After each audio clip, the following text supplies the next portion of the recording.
திமுக தலைவர் கலைஞர் தான் 6வது முறையாகவும் தமிழக முதலமைச்சராக வர வேண்டும். பொருளாளர் மு க ஸ்டாலின் அறிக்கை.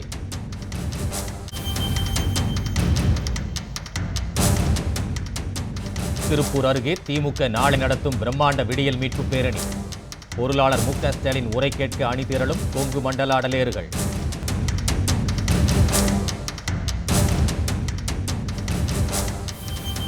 விருத்தாச்சலம் அருகே சென்னை மங்களூரு ரயில் தடம் புரண்ட விபத்து.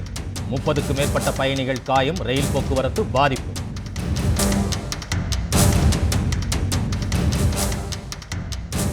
பொது வேலை நிறுத்தத்தில் பங்கேற்ற தொழிற்சங்க நிர்வாகிகள் 6 பேர் இடமாற்றம். சேலம் உருக்காலை தொழிலாளர்கள் வேலை நிறுத்தம்.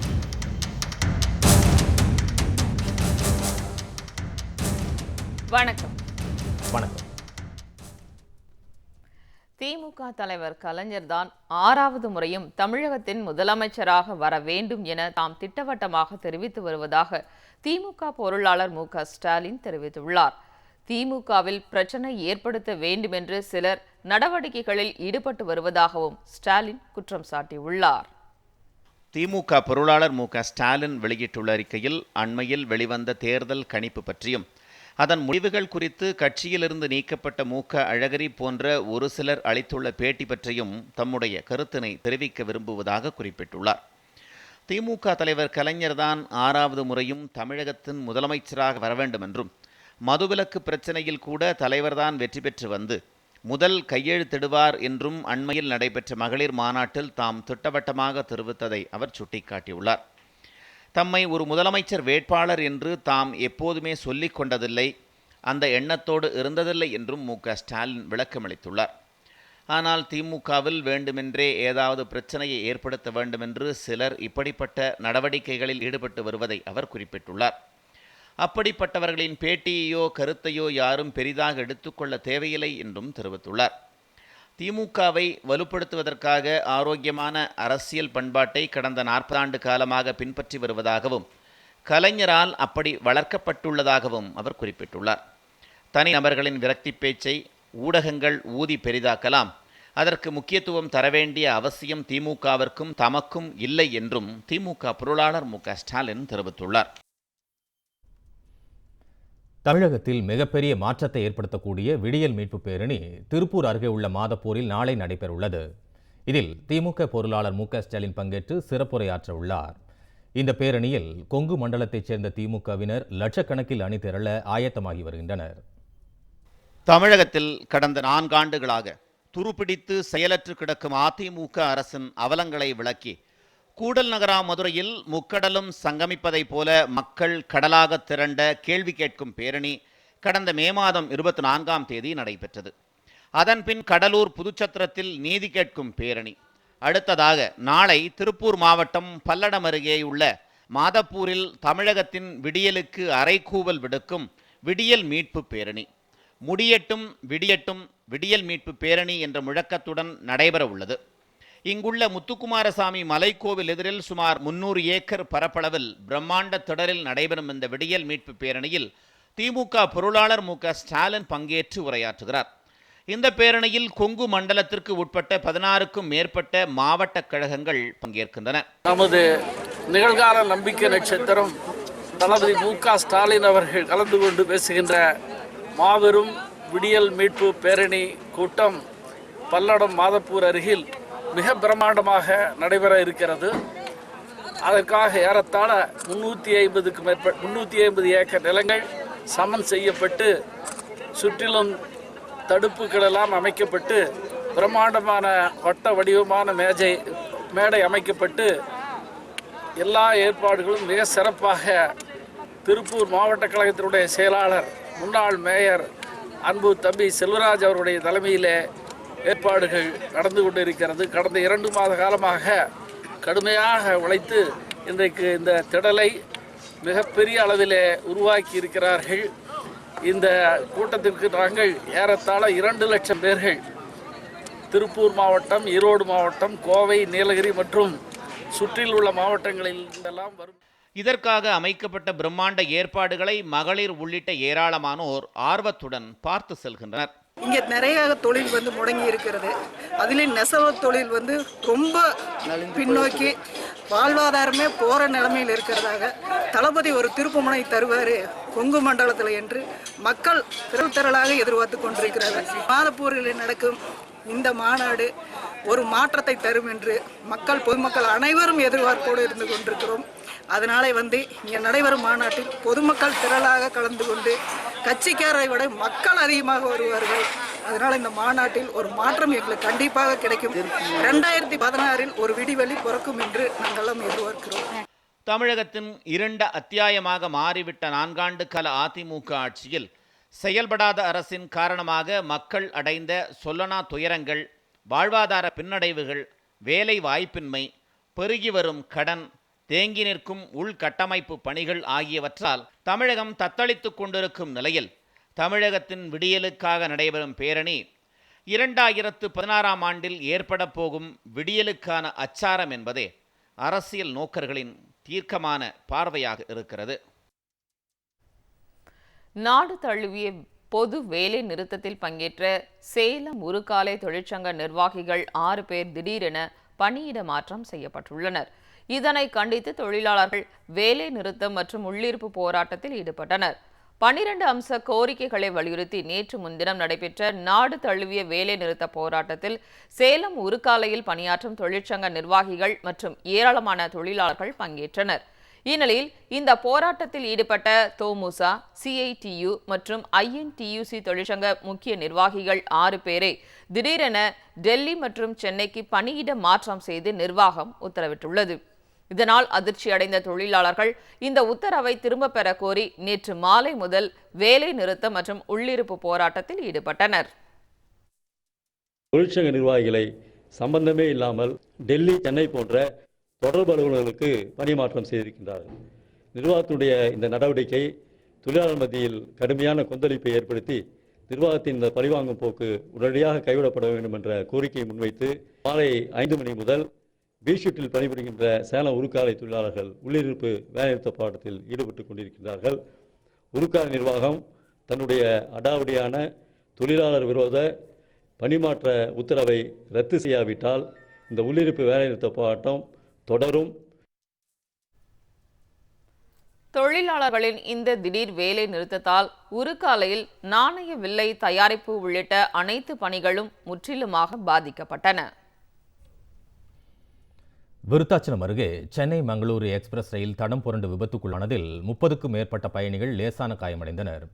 இதனால் விழுப்புரம், திருச்சி இடையே ரயில் போக்குவரத்து முற்றிலும் பாதிக்கப்பட்டுள்ளது. தென் மாவட்ட ரயில்கள் தஞ்சை, மயிலாடுதுறை வழியாக திருப்பிவிடப்பட்டுள்ளன.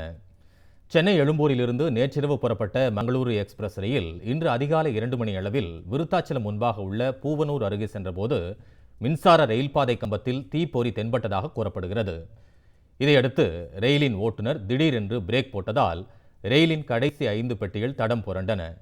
இதில் 2 பெட்டிகள் கவிழ்ந்ததில் அவற்றில் பயணம் செய்த 30க்கும் மேற்பட்ட பயணிகள் லேசான காயமடைந்து விருத்தாச்சலம் மருத்துவமனையில் சிகிச்சைக்காக அனுமதிக்கப்பட்டனர். சென்னையில் ரயில் புறப்படும் போதே அதிர்வு தென்பட்டதாகவும் இது பற்றி ரயில்வே துறையினரிடம் தெரிவித்தும் அவர்கள் அலட்சியம் காட்டியதாகவும் பயணிகள் கூறியுள்ளனர். கரூருங்க, வெங்கமேடு, நாங்கள் எக்மோர்லேயே நாங்கள் உட்காந்துருக்கையிலே வண்டி தடன்னு ஆடிச்சு. அப்போவே நாங்கள் சொன்னோம், இது என்ன வண்டி இப்படி இருக்குது அப்படின்னுட்டு. அவங்க இல்லைம்மா, அந்த இது கொஞ்சம் இது ஸ்டார்ட் ஆகல, அப்படி தான் இருக்குது அப்படின்னாங்க. விருத்தாச்சலுக்கு இந்த பக்கம் வந்ததையும் தீ பிடிச்சி அப்படியே கமந்துருச்சுங்க. நாங்களாம் உயிர் தப்பிச்சது ஆண்டவன் செயல் தாங்க. எங்கள் இதில் ஒரு இது முதல்ல அடிபட்டதோடு சரிங்க, உயிர் தப்பிச்சது பெருசாக போயிருச்சுங்க. அப்படியே அந்த கம்பத்தில் அப்படியே நின்றுக்குச்சு. அதனால்ட்ட எங்களால் இன்னும் கும்பல் அதிகமாக இருந்தது, ஒருத்தர் கூட உயிர் தப்பிச்சிருக்க முடியாது. இந்த விபத்து காரணமாக விழுப்புரம், திருச்சி இடையேயான ரயில் போக்குவரத்து பாதிக்கப்பட்டுள்ளது. தென் மாவட்டங்களிலிருந்து வந்த பொதிகை எக்ஸ்பிரஸ், முத்துநகர், அனந்தபுரி, ராமேஸ்வரம், சேது எக்ஸ்பிரஸ் உள்ளிட்ட ரயில்கள் தஞ்சை, மயிலாடுதுறை, விழுப்புரம் வழியாக திருப்பிவிடப்பட்டுள்ளன. இதனால் பயணிகள் அவதிக்கு ஆளானார்கள். ட்ரிவாண்ட்ரத்துலேருந்து விருத்தாச்சலம் வந்து அனந்தபுரி எக்ஸ்பிரஸில் வந்தோம். நாங்கள் நடுவில் எங்கேயோ விழுப்புரம் கிட்ட மேங்களூர் எக்ஸ்பிரஸ் ஒன்று டீரெயில் ஆனனால எல்லா இடத்துலையும் ட்ரெயின் ஸ்டக்கப் ஆகி நிற்கிது. இப்போது நாங்களும் அன்டைமில் அரியலூர் ஸ்டேஷனில் இறங்கியிருக்கோம். இந்த டைமில் கொஞ்சம் அன்சேஃபாக தான் இருக்குது. இதை கம்ஃபர்டபிலிட்டியை அரேஞ்ச் பண்ணி கொடுத்தா நல்லாயிருக்கும்னு நினைக்கிறேன். இதே மாதிரி எல்லா ஸ்டேஷன்லேயும் எல்லோரும் நிற்பாங்கன்னு நினைக்கிறேன். பேரறிஞர் அண்ணாவின் பிறந்தநாளையொட்டி முரசொலி அறக்கட்டளை சார்பில் நடத்தப்பட்ட பள்ளி மாணவ மாணவிகளுக்கான பாடல் ஒப்புவித்தல் போட்டியில் வெற்றி பெற்றவர்களுக்கு பரிசுகள் வழங்கப்பட்டன. பேரறிஞர் அண்ணாவின் பிறந்தநாளையொட்டி முரசொலி அறக்கட்டளை சார்பில் பள்ளி கல்லூரி மாணவர்களுக்கு ஆண்டுதோறும் பாவேந்தர் பாரதிதாசன் பாடல் ஒப்புவித்தல் போட்டிகள் நடத்தப்பட்டு வருகிறது. தமிழகம், புதுச்சேரியில் மாவட்ட வாரியாக நடத்தப்பட்ட போட்டிகளைத் தொடர்ந்து மாநில அளவிலான இறுதிப் போட்டி சென்னை அண்ணா அறிவாலயத்தில் உள்ள கலைஞர் அரங்கில் கடந்த 2 நாட்களாக நடைபெற்றது. இந்த நிகழ்ச்சியில் ஏராளமான மாணவ மாணவிகள் பங்கேற்று தங்களது திறமைகளை வெளிப்படுத்தினர். பின்னர் போட்டியில் வெற்றி பெற்ற மாணாக்கர்களுக்கு பரிசுகள் வழங்கப்பட்டன. நடுவர்களாக கவிஞர் சாவல்பூண்டி சுந்தரேசன் உள்ளிட்டோர் கலந்து கொண்டனர். இந்த நிகழ்ச்சியில் திமுக அமைப்பு செயலாளர் RS பாரதி, VG ராஜேந்திரன், முரசொலி அறக்கட்டளை உறுப்பினர் SAM ஹுசேன், இலக்கிய அணி நிர்வாகிகள் தஞ்சை கூத்தரசன், கயல் தினகரன், ஈரோடு இறைவன், PT பாண்டிசெல்வம், சேவுக பெருமாள் உள்ளிட்டோர் பங்கேற்றனர். 4½ ஆண்டு கால அதிமுக ஆட்சியில் தமிழக மக்களுக்கு கிடைத்தது ஏமாற்றம் மட்டுமே என்று நெல்லையில் நடைபெற்ற திமுக பொதுக்கூட்டத்தில் கண்டனம் தெரிவிக்கப்பட்டது. நெல்லை மாவட்டம் கீழப்பாவூர் மேற்கு ஒன்றிய திமுக சார்பில் நீதி கேட்கும் பேரணி விளக்க பொதுக்கூட்டம் நடைபெற்றது. இதில் திமுக கொள்கை பரப்பு துணை செயலாளர் நெல்லிக்குப்பம் புகழேந்தி கலந்து கொண்டு பேசினார். அப்போது அதிமுக ஆட்சியில் 6000க்கும் மேற்பட்ட டாஸ்மாக் கடைகளை திறந்து வைத்துவிட்டு ஆயிரக்கணக்கான அரசு பள்ளிகளுக்கு மூடு விழா நடத்துவதாக குற்றம் சாட்டினார். மாற்றத்தை விரும்பிய தமிழக மக்களுக்கு இந்த 4½ ஆண்டு கால ஆட்சியில் கிடைத்தது ஏமாற்றம்தான் என்று கூறிய அவர், அதிமுக ஆட்சியில் செயல்படுத்தப்பட்ட ஒரே ஒரு திட்டத்தையாவது கூற முடியுமா என்றும் கேள்வி எழுப்பினார். இந்த ஆட்சியிலே இன்றைக்கு சட்டம் ஒழுங்கு சரியாக இருக்கிறதா? சட்டமன்றம் சரியாக இருக்கிறதா? சொல்லப்பட்ட மேம்பாடு, கட்டப்படாத மேம்பாடு, நிதி ஒதுக்கி கட்டிய பிறகு திராவிட முன்னேற்ற கழகத்துடைய ஆட்சிக்கு உண்டு. அப்படி குறிப்பிட்டு சொல்லக்கூடிய இந்த திட்டமாவது இந்த ஆட்சியிலே உண்டா என்றால் ஆட்சியிலே கிடையாது. இந்த கூட்டத்தில் கீழப்பாவூர் மேற்கு ஒன்றிய செயலாளர் சிவபத்மநாபன், திமுக மாநில சிறுபான்மை அணி துணை அமைப்பாளர் ராஜா உள்ளிட்ட ஏராளமானோர் கலந்து கொண்டனர். தியாகி இம்மானுவேல் சேகரின் குரு பூஜையொட்டி பரமக்குடிக்கு வாடகை வாகனங்களில் வர மாவட்ட நிர்வாகம் தடை விதித்துள்ளது.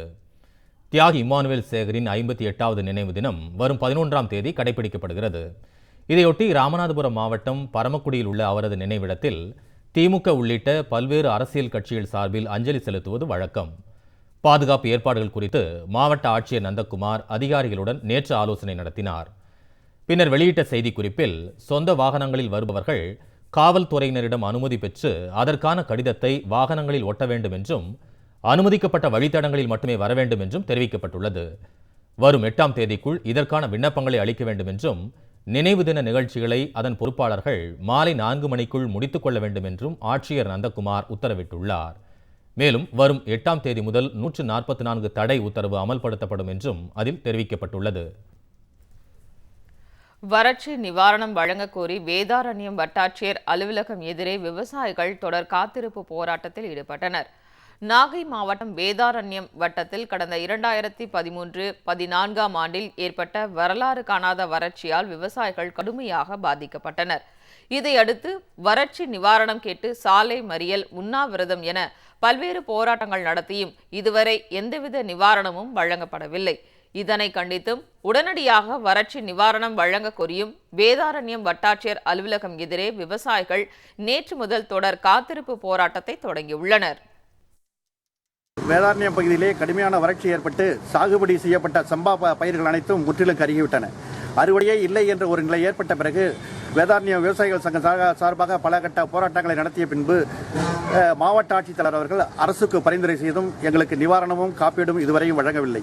எங்களுக்கு உரிய காப்பீடும் முறையான நிவாரணமும் வழங்கும் வரை வேதாரண்ய வட்டாட்சியாளர் முன்பு காத்திருப்பு போராட்டம் நடத்துவது என்று தீர்மானித்து காத்திருப்பு போராட்டத்தை தொடங்கியுள்ளோம். தூத்துக்குடி அருகே நடுக்கடலில் மீன்பிடித்துக் கொண்டிருந்த போது படகில் இருந்து தவறி விழுந்த மீனவர் ஒருவர் நீரில் மூழ்கி உயிரிழந்தார். சக மீனவர்கள் அவரது உடலை மீட்டு கரை சேர்த்தனர். தூத்துக்குடி சிலுவைப்பட்டியை சேர்ந்த செல்வராஜ் உள்ளிட்ட 12 பேர் நாட்டு படகில் கடலுக்கு மீன்பிடிக்க சென்றனர். நடுக்கடலுக்கு சென்றதும் மீனவர்கள் அனைவரும் தனித்தனியே சிறிய அளவிலான படகில் கணவாய் மீன் பிடித்துக் கொண்டிருந்தனர். அப்போது மீனவர் செல்வராஜ் திடீரென்று கடலில் தவறி விழுந்து விட்டதாக கூறப்படுகிறது. இதையடுத்து சக மீனவர்கள் அவரை தேடும் பணியில் ஈடுபட்டனர். சுமார் 1 மணி நேரத்திற்கு பிறகு செல்வராஜை பிணமாக மீட்டு நாட்டுப்படகு மூலம் கரைக்கு கொண்டு வந்து சேர்த்தனர். தகவல் அறிந்து வந்த கடலோர பாதுகாப்பு குழும காவல்துறையினர் உடலை கைப்பற்றி தூத்துக்குடி அரசு மருத்துவமனைக்கு அனுப்பி வைத்ததுடன் இது குறித்து வழக்கு பதிவு செய்து விசாரணை நடத்தி வருகின்றனர். காஞ்சிபுரம் மாவட்டம் செய்யூர் அருகே 100 நாள் வேலை திட்ட பணியில் ஈடுபட்டவர்கள் மீது மலைக்குள்ளவி தாக்கியதில் 7 பெண்கள் பாதிக்கப்பட்டனர். இதில் ஒருவரது நிலைமை கவலைக்கிடமாக உள்ளது. பவுஞ்சூர் ஊராட்சிக்கு உட்பட்ட விழுதமங்கலம் கிராமத்தில் 100 நாள் திட்டத்தின் கீழ் ஏராளமான பெண்கள் பணியில் ஈடுபட்டிருந்தனர். அப்போது மலைக்குள்ளவி தாக்கியதில் 7 பெண்கள் கடுமையாக பாதிக்கப்பட்டனர். அவர்கள் அனைவரும் மதுராந்தகம் அரசு மருத்துவமனையில் சிகிச்சைக்காக அனுமதிக்கப்பட்டனர். அதிகாரிகளும் மருத்துவர்களும் கண்டுகொள்ளவில்லை என்று பாதிக்கப்பட்ட பெண்கள் புகார் தெரிவித்தனர். ஏர் வேலைக்கு போனதுமே சார் நாங்கள் இறங்கி பில்லு பிடுங்கிறதுக்கு இறங்கினோம். அந்த கொழி செடி உள்ளேருந்து அப்படியே எல்லாரையும் ஒரு 6-7 பேர் அப்படியே எங்கள் ஊரில் கடிச்சிச்சு சார். அப்புறம் யாருமே வேலை செய்யல. அப்படியே எழுந்து எல்லாரும் நாங்கள் வண்டி ஆம்புலன்ஸுக்கு ஃபோன் பண்ண வரவே இல்லை. அப்புறம் பைக்குங்களை ஏற்றின்னு பவுஞ்சூர் ஹாஸ்பிட்டலில் சேர்த்து அதுக்கப்புறம் மதுராந்தகம் அமுச்சு விட்டாங்க சார். வண்டி வச்சு 2 பேர் வண்டியில் வந்தோம். மீதி பேர்லாம் வேறு வண்டி வச்சுக்கின்னு வந்தாங்க சார். நாங்கள் இது எங்களுக்கு பொறுப்பு எடுக்க இது வரையும் யாரும் வரல. இப்போ ஏதாவது எங்களுக்கு ஒன்று ஆயிடுச்சுன்னு சொன்னால் பஞ்சாயத்தில் இது வரையும் எங்களை பார்வையிடலை சார். அதுங்க என்ன ஆச்சு, ஒரு பாட்டி ரொம்ப சீரியஸாக இருக்காங்க. திருவாரூர் மாவட்ட ஆட்சியர் அலுவலகத்திற்கு வெடிகுண்டு மிரட்டல் விடுக்கப்பட்ட சம்பவம் பரபரப்பை ஏற்படுத்தியுள்ளது. சென்னையில் உள்ள 108 ஆம்புலன்ஸ் கட்டுப்பாட்டு அறைக்கு நேற்று மாலை தொலைபேசியில் பேசிய மர்ம நபர் ஒருவர் திருவாரூர் மாவட்ட ஆட்சியர் அலுவலகத்தில் வெடிகுண்டு வைத்துள்ளதாகவும் இரவுக்குள் வெடித்துவிடும் என்றும் கூறிவிட்டு இணைப்பை துண்டித்து விட்டார். இது குறித்து உடனடியாக மாவட்ட ஆட்சியர் அலுவலகத்திற்கு தகவல் தெரிவிக்கப்பட்டு அங்கிருந்த ஊழியர்கள் உடனடியாக வெளியேற்றப்பட்டனர். இதையடுத்து வெடிகுண்டு நிபுணர்கள் வரவழைக்கப்பட்டு 6 குழுக்களாக பிரிந்து ஆட்சியர் அலுவலகத்தில் உள்ள அனைத்து அறைகளிலும் அங்குலம் அங்குலமாக சோதனையிட்டனர். பல மணி நேரம் நடத்தப்பட்ட இந்த சோதனையில் வெடிகுண்டு எதுவும் சிக்காததால் வெறும் புரளி என்பது தெரியவந்தது. இது தொடர்பாக காவல்துறையினர் வழக்கு பதிவு செய்து தொலைபேசியில் பேசிய மர்ம நபர் யார் என்பது குறித்து விசாரணை மேற்கொண்டுள்ளனர்.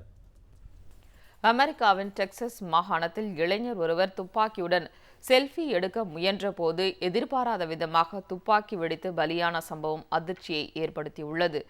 ஆண்ட்ராய்டு அலைபேசிகளின் ஆதிக்கம் நாளுக்கு நாள் பெருகிக் கொண்டு வரும் சூழலில் வயது வித்தியாசமின்றி செல்ஃபி எடுத்துக்கொள்ளும் மோகம் அதிகரித்து வருகிறது. உயர் பதவிகளில் இருப்பவர்கள் கூட இந்த மோகத்திலிருந்து தப்பவில்லை.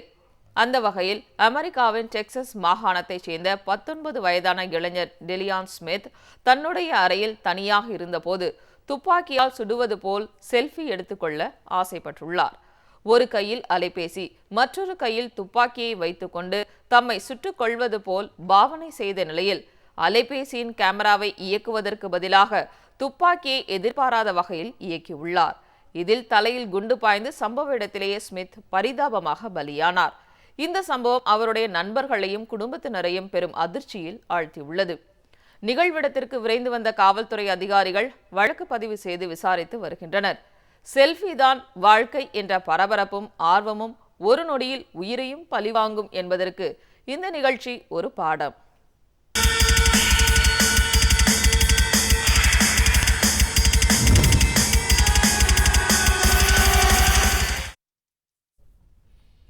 இங்கிலாந்துக்கு எதிரான முதலாவது ஒருநாள் கிரிக்கெட் போட்டியில் ஆஸ்திரேலிய அணி 59 ரன்கள் வித்தியாசத்தில் அபார வெற்றி பெற்றது. இங்கிலாந்தில் சுற்றுப்பயணம் மேற்கொண்டு விளையாடி வரும் ஆஸ்திரேலிய அணி ஆஷஸ் டெஸ்ட் தொடரை இழந்ததுடன் 20 ஓவர் போட்டியிலும் தோல்வியடைந்தது. ஜம்மு காஷ்மீர் மாநில கிரிக்கெட் கூட்டமைப்பில் 113 கோடி ரூபாய் அளவிற்கு நடந்துள்ள முறைகேடு தொடர்பாக அம்மாநில முன்னாள் முதலமைச்சர் ஃபரூக் அப்துல்லாவிடம் சிபிஐ விசாரணை நடத்த மாநில உயர்நீதிமன்றம் உத்தரவிட்டுள்ளது. ஜம்மு காஷ்மீர் மாநில கிரிக்கெட் கூட்டமைப்பில் 113 கோடிக்கு ஊழல் நடைபெற்றதாக புகார் எழுந்தது. கடந்த 2012ஆம் ஆண்டு ஃபரூக் அப்துல்லா முதலமைச்சராக இருந்த காலகட்டத்தில் கிரிக்கெட் கூட்டமைப்பின் தலைவராகவும் அவர் பொறுப்பு வகித்து வந்தார். அவரது பதவி காலத்தின் போது போலியான கணக்குகளின் மூலம் 113 கோடி ரூபாய் அளவிற்கு முறைகேடுகள் நிகழ்ந்ததாக கூறி ஃபரூக் அப்துல்லா உள்ளிட்ட 9 பேர் மீது வழக்கு பதிவு செய்யப்பட்டது. இது தொடர்பாக கடந்த 3 ஆண்டுகளாக விசாரணை நடைபெற்று வரும் நிலையில் ஃபரூக் அப்துல்லா மீது சிபிஐ விசாரணை நடத்த வேண்டும் என அம்மாநில உயர்நீதிமன்றம் உத்தரவிட்டுள்ளது. மீண்டும் தலைப்புச் செய்திகள். திமுக தலைவர் கலைஞர் தான் 6வது முறையாகவும் தமிழக முதலமைச்சராக வர வேண்டும். பொருளாளர் மு.க. ஸ்டாலின் அறிக்கை.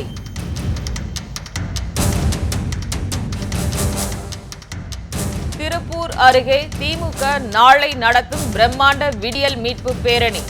பொருளாளர் மு.க.ஸ்டாலின் உரை கேட்க அணி திரளும் கொங்கு மண்டல அடலேறுகள்.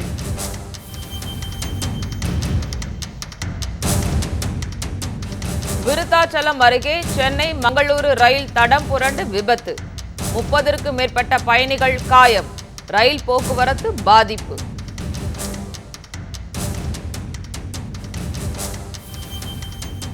பொது வேலை நிறுத்தத்தில் பங்கேற்ற தொழிற்சங்க நிர்வாகிகள் 6 பேர் இடமாற்றம். சேலம் உருக்காலை தொழிலாளர்கள் வேலை நிறுத்தம். இத்துடன் இந்த செய்தி அறிக்கை நிறைவடைந்தது. வணக்கம். வணக்கம்.